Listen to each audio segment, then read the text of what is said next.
Metropolis, 1927. There can be no understanding between the hand and the brain unless the heart acts as mediator. In 1927, a film emerged from Germany that would go on to define science fiction aesthetics for decades, Fritz Lang's Metropolis. A silent film epic set in a sprawling, futuristic city, Metropolis stunned audiences with its towering Art Deco skyscrapers, subterranean underworlds, and groundbreaking special effects.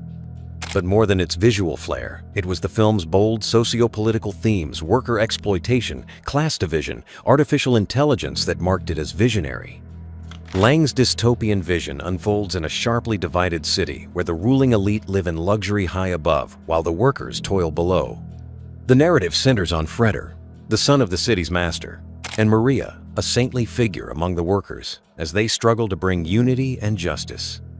The film's robotic machine man, one of cinema's first representations of artificial intelligence, would later influence everything from C-3PO in Star Wars to the Terminator. But in 1927, Metropolis was largely misunderstood.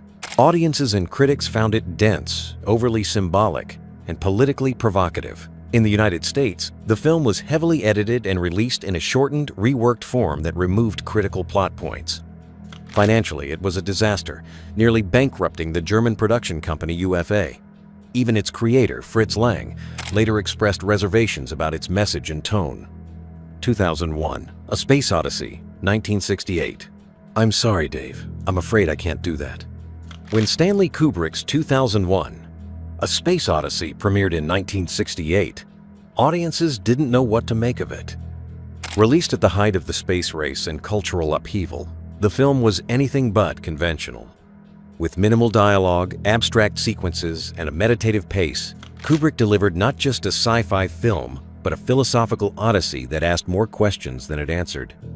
The story, co-written with renowned science fiction author Arthur C. Clarke, spans eons from the dawn of humanity to an imagined future where AI and space travel have reshaped our destiny. Its cryptic black monoliths, the evolution of humankind, and the transformation of astronaut Dave Bowman into the mysterious Star Child left many baffled. Critics at the time were split. Some hailed it as genius, others dismissed it as pretentious and impenetrable.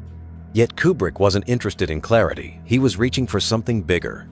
2001 explored existential themes. Where do we come from?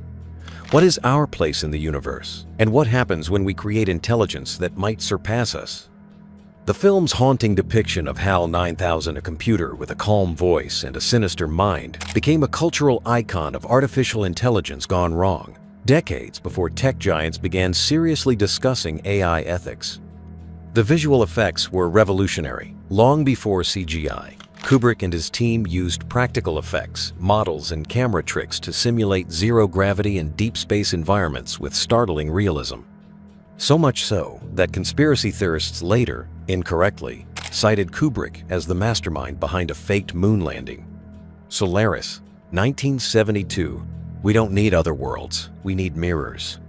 While Hollywood often turned to outer space as a setting for action or adventure, Soviet director Andrei Tarkovsky saw it as a canvas for the human soul. His 1972 film, Solaris, adapted from the novel by Polish author Stanisław Lem, was not your typical space odyssey. Instead of rockets and robots, Tarkovsky offered memory, grief, and introspection. The result was a meditative, haunting exploration of what it means to confront the unknown not in the universe, but within ourselves. The film follows psychologist Chris Kelvin as he travels to a space station orbiting the mysterious planet Solaris, where strange phenomena are affecting the crew. The planet appears to be sentient, reacting to the emotions and memories of those nearby. When Kelvin's deceased wife seemingly reappears in physical form, he, like the audience, is forced to confront unresolved pain and existential doubt. The science fiction setting becomes secondary to the emotional and philosophical implications of memory, guilt, and identity. Solaris was released during the Cold War and was often seen as the Soviet Union's response to 2001, A Space Odyssey. But Tarkovsky rejected the comparison. THX 1138. Let us be thankful we have commerce. Buy more. Buy more now. Buy and be happy. Before George Lucas gave the world Star Wars, he crafted a vastly different science fiction Vision 1, far bleaker, colder, and more philosophical. THX 1138 was adapted from a short student film he created at USC and produced with the support of Francis Ford Coppola. The result was a chilling, sterile dystopia that examined control, consumerism, and dehumanization in a society that had traded liberty for enforced stability. Set in a subterranean future where names have been replaced by alphanumeric codes and emotions are chemically suppressed, THX 1138 follows a man. THX 1138 as he begins to question the world around him. His rebellion starts when his roommate, LUH 3417, ceases taking the mandatory sedatives, awakening human feelings in both of them. What follows is a quiet but powerful journey of discovery and resistance in a world where individuality is not only discouraged, it's criminal. Audiences in 1971 were not prepared for such a sparse, minimalist film. With long, echoing white corridors, little dialogue, and a deliberately disorienting structure, the film confounded many moviegoers. Critics were divided. Some admired its ambition, while others found it cold and emotionally distant. It struggled at the box office and was overshadowed by other more accessible dystopian films of the era like A Clockwork Orange or Logan's Run. Yet the film's ideas have only grown more resonant with time. THX 1138 presents a vision of a world dominated by authoritarian systems and consumerist ideology, where people are medicated into compliance and monitored constantly. These elements anticipated modern concerns about mass surveillance, emotional numbing via technology, and the loss of individuality in highly bureaucratic societies. Things to Come, 1936. This is not the end, nor is it the beginning of the end, but it may be the end of the beginning. Long before World War II redefined the global order and long before science fiction matured into a mainstream genre, British author H.G. Wells envisioned a cinematic future that was startlingly prophetic. Things to Come, released in 1936, and based on Wells's own screenplay adapted from his book The Shape of Things to Come, was not just a science fiction film, it was a philosophical treatise on war, peace, progress, and the role of science in shaping humanity's fate. Directed by William Cameron Menzies, Things to Come depicts a speculative future that begins with a devastating global war, eerily mirroring the then-looming shadow of WWII. The film follows the city of Everytown, a thinly veiled London, which collapses into chaos and disease after decades of warfare. From the ashes, a group of rationalist scientists and aviators known as Wings Over the World rise to bring peace and order through technological advancement. The film spans nearly a century, culminating in a vision of humans launching themselves into space not for conquest, but for knowledge. Audiences had never seen anything quite like it. The film's sprawling timescale, its ambitious visual design, including futuristic cities with sweeping architecture, and its deliberate, cerebral tone left many viewers confused or underwhelmed. Critics were similarly divided. Some praised its ambition and intellectual boldness. Others found it too talky, too preachy, or too disconnected from human emotion. Commercially, the film struggled. Its serious tone and abstract futurism failed to connect with the public's desire for escapism during the Great Depression. The Day the Earth Stood Still, 1951. I'm fearful when I see people substituting fear for reason. In 1951, the Cold War was escalating. Nuclear anxiety gripped the public imagination, and science fiction often served as a mirror reflecting societal fears. Into this tense atmosphere came The Day the Earth Stood Still, directed by Robert Wise and adapted from Harry Bates' short story Farewell to the Master. But unlike the era's usual alien invasion narratives rooted in paranoia and conquest, this film dared to propose a radically different message, one of peace or else. The film tells the story of Klaatu, an alien emissary who arrives in Washington, D.C., aboard a gleaming flying saucer accompanied by the powerful robot Gort. His message to humanity is simple but urgent.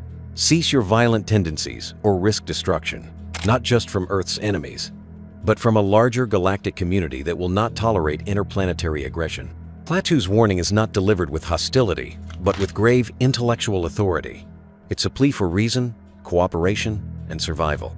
For audiences accustomed to Hollywood's more sensational takes on extraterrestrial contact, this was a striking departure. There were no ray gun battles, no screaming hordes, no apocalyptic visuals. Instead, The Day the Earth Stood Still invited viewers to think. It raised ethical and political questions. Should mankind police itself? What is the role of science in global diplomacy? Is peace sustainable without external pressure? The film's score by Bernard Herrmann, featuring eerie theremin compositions, added an otherworldly atmosphere that has since become iconic. Its minimal special effects and black and white cinematography didn't detract from its power, they heightened it, focusing attention on its ideas rather than spectacle. Yet not everyone welcomed its message. Upon release, the film was criticized by some for being too intellectual, even un-American, during a period when anything perceived as anti-military or critical of nationalism was viewed with suspicion. Still, it performed well at the box office and quickly gained a reputation as a thinking person's sci-fi film. Over time, The Day the Earth Stood Still has been reassessed as one of the most influential science fiction films. Forbidden Planet, 1956. My evil self is at that door, and I have no power to stop it. When Forbidden Planet debuted in 1956, it introduced moviegoers to a new level of science fiction storytelling, one that blended spectacle, psychology, and Shakespeare.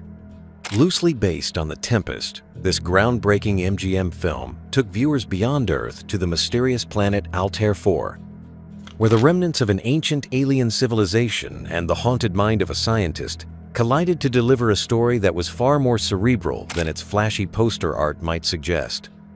Directed by Fred M. Wilcox, Forbidden Planet was among the first sci-fi films to feature an entirely original setting beyond Earth. The story follows Commander Adams, Leslie Nielsen, before his comedy fame, and his crew as they investigate the fate of a previous expedition. There, they meet Dr. Morbius and his daughter Altaira, the only apparent survivors, living in isolation amid the technological ruins of the extinct Krell species. But what unfolds isn't a simple tale of exploration. The true antagonist is revealed to be an invisible force, a manifestation of Morbius's own subconscious, empowered by the Krell's forgotten technology. It's a stunning metaphor for the human id, deeply influenced by Freudian psychoanalysis, and a profound statement about the dangers of unchecked knowledge and inner darkness. For a 1,952nd audience, accustomed to more literal threats, aliens, monsters, atomic beasts, this allegorical twist was both daring and disorienting. The film's blending of science fiction with classical themes, especially Shakespearean motifs, was almost too intellectually ambitious for its time. Some critics lauded its visual innovations and score but questioned its thematic weight. Indeed, the film was visually ahead of its time. Its full-color CinemaScope presentation, It Came from Outer Space, 1953. They wouldn't hurt anybody. They didn't want to land here, but they had no choice. In an era when flying saucers were routinely treated as harbingers of doom, It Came from Outer Space took a different path. Released in 1953 and directed by Jack Arnold, this film was one of the first to portray aliens, not as invaders, but as misunderstood visitors. That alone made it a radical statement in Cold War America, where xenophobia and mistrust were cultural norms, especially in science fiction cinema. Based on a story by the legendary Ray Bradbury, It Came from Outer Space unfolds in the Arizona desert, where an amateur astronomer witnesses a strange object crash to Earth. Soon after, townspeople begin acting strangely victims of alien impersonation, it seems. But as the plot develops, the twist emerges. The aliens mean no harm. They only seek to repair their ship and return to space, mimicking humans only as a means of survival. This narrative pivot from invasion to misunderstanding was rare at the time. In 1953, America was deep into McCarthyism, and popular films fed the national fear of the other. Yet Bradbury's story and Arnold's direction proposed that perhaps the unknown wasn't inherently evil. Perhaps our response, fear, hostility, violence, was the real threat. Critics were divided. Some praised the film's suspense and unique message. Others felt it lacked the thrills of more straightforward alien attack stories. But audiences were intrigued, and the film performed well. Logite, 1962. Nothing tells memories from ordinary moments. Only afterwards do they claim remembrance on account of their scars. Crafted almost entirely from still photographs, Chris Marker's Logite is less a conventional film and more a cinematic meditation on time, memory, and the human condition. Released in 1,962-inch France, it ran just 28 minutes, and yet it changed the landscape of science fiction storytelling forever. Set in a post-apocalyptic Paris following a devastating World War I-II, the film follows a man chosen for time travel experiments due to a powerful memory he carries from his childhood, witnessing a mysterious death at the airport. The scientists in charge believe this emotional anchor will help stabilize his journey through time. As he travels across temporal planes, he falls in love with a woman in the past, only to realize the man he saw die as a child was himself. Told through voiceover narration and haunting black and white stills, Logite defies traditional filmmaking, yet somehow achieves an extraordinary emotional resonance. Its static images, when paired with carefully timed editing and sound design, create a rhythm and depth that still astonishes critics and scholars alike. In 1962, however, audiences had little precedent for such an experimental sci-fi format. While some in the art world recognized its brilliance, others were puzzled or alienated by its non-traditional form. Mainstream appeal was elusive.